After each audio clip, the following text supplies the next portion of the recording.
Welcome to Dr. Real Estate. On our channel, you're going to get information for sellers, buyers, real estate agents, investors, even for people who just have a general interest in real estate and want to learn more.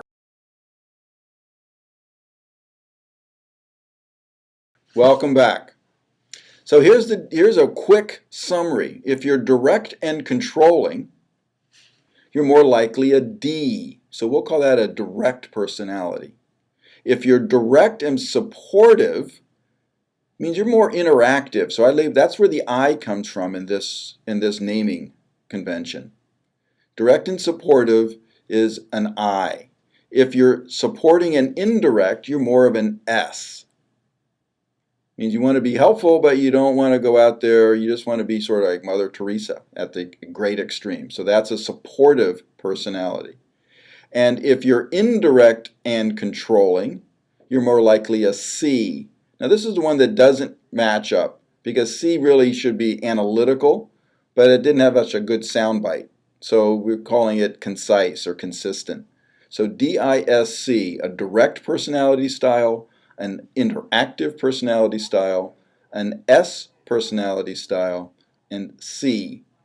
So you might see someone who has a high I. You might hear people talking like that. Well, that's a high I personality style is someone who is predominantly interactive. If you are someone's a high D, in that particular case, they're very direct to the point and they just want to get to the bottom line. I'm going to go over all of these characteristics. I am a high I, and my secondary characteristic is also an I. There are moments when I could be myself a very high C, very analytical, but not for long, just for short bursts of time. I'm definitely not supportive. They're called personal problems for a reason. That's because they're personal. That's just my personality style. And D, I'm not that much of a director. I'm more I of me because I just want to be accepted. So that's what that's all about. So having an understanding that about yourself is the first point. So you're going to be primarily one with a secondary characteristic. At any point in time, however, depending on what's going on, you could assume the other characteristics. And that's true of your client. And you're going to have a different set of characteristics in the work environment than you are going to have in your personal environment. So I want you to think about yourself in the work environment and the way and manner in which you deal with people.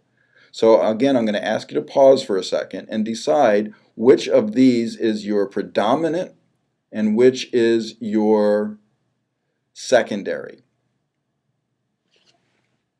So go ahead and hit the pause button and we'll be right back. So here, what does the DISC mean? Here we go. A D, if you're a D personality, you're outgoing and task-oriented. Task-oriented means you want to get that particular task done. You want to get to the bottom line quickly. If you're talking to a D personality, they want to know, well, what's it going to take to buy this house? What's the bottom line? An I personality is outgoing and people-oriented. They like to be around people. They want to feel good about themselves. They want to make sure they look good. They want to make sure that their car is nice looking. So it's all about them. And they're outgoing in that regard. They like being around people. An S personality is reserved, yet they're still people-oriented. They're sympathetic to the needs of others, and there's a high degree of empathy with these folks. They feel the other people's needs, and they want to make sure those needs are met even before theirs. So that's a high S personality. A C is reserved and task-oriented. Or they're quiet. They want to make sure that the books balance. They want to make sure that if they're a software developer, that their code looks good. When they look at the code, that it's all lined up. There's no ragged edges. And they want to know what the details are. This is the C personality I was mentioning earlier. Someone who wants to, in fact, pull together all the facts about a house, and they want to know how many kilowatt hours it takes to run the refrigerator light.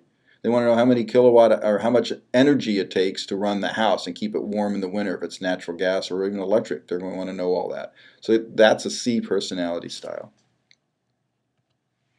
So if we put this on a graph, and I want to show you D, I in the upper right, S, and then C. So task-oriented are the D and C personality styles. These two folks want to make sure the job's getting done. Over on the other side, the I and the S are related to people. The I wants to be with people having fun. The S wants to be with people being supportive. So that's how the people orientation versus the task orientation runs on this scale. The D and I are fast-paced individuals. They're outgoing. A new environment, a new opportunity to meet a group of new people, awesome, they love it. A C and S, they're reserved. They're very they have a very need to follow a certain method. So ask a C or S to make an extemporaneous speech, they're going to have a heart attack. It's not going to work for them. They're just going to freak out. They'll just be too embarrassed. Ask an I or a D, awesome, where is the spotlight? I want to be in it. That's where they want to be. So let's focus a little bit more here. So the D is a more dominant personality. They're direct. They could be demanding, and in some cases they are demanding. Very decisive. These numbers vary depending on which university you're talking to, but it varies from 5 to 15%, and they're all focused on maintaining power over that situation. So you see a lot of CEOs here. I's, they like to influence people in terms of they enjoy helping people make decisions, giving them information. They can be inspirational, and they love being interactive. They're very interested in people. About 25% of the population would fall into an I category, and their focus is on other people. Oh boy, don't put them in solitary confinement. They would freak out. An S, they're steady. They're stable. They're definitely supportive. They like the status quo. They do not like change. They like the way they are, and they tend to be a little shyer. They would just want to stay in the background. About 35% of the people. So if you're a very hard driver, you're way up here, you got to deal with a third of the population is most likely an S. And then the other third are C's.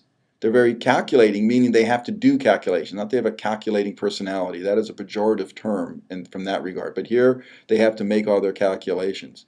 They're cautious in making decisions because they want to make sure they've done all the calculations.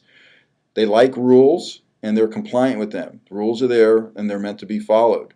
For an I, rules are there as general guidelines. They're bungee cords. For a C, rules are there meant to be observed as written. They're conscientious.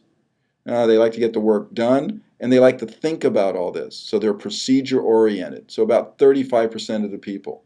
So look at where you're falling most of the time and say, so wait a minute, if I'm a D, I got to deal with about, let's take this number for a minute, 95% are not Ds. They're a whole lot different than me. And if I'm a C, I need to understand that this guy's not just crazy out there trying to be very, very egocentric. It's just him having fun. So having thought about this, you can sort of choose one of these quadrants for your primary role and the way your personality works in that role.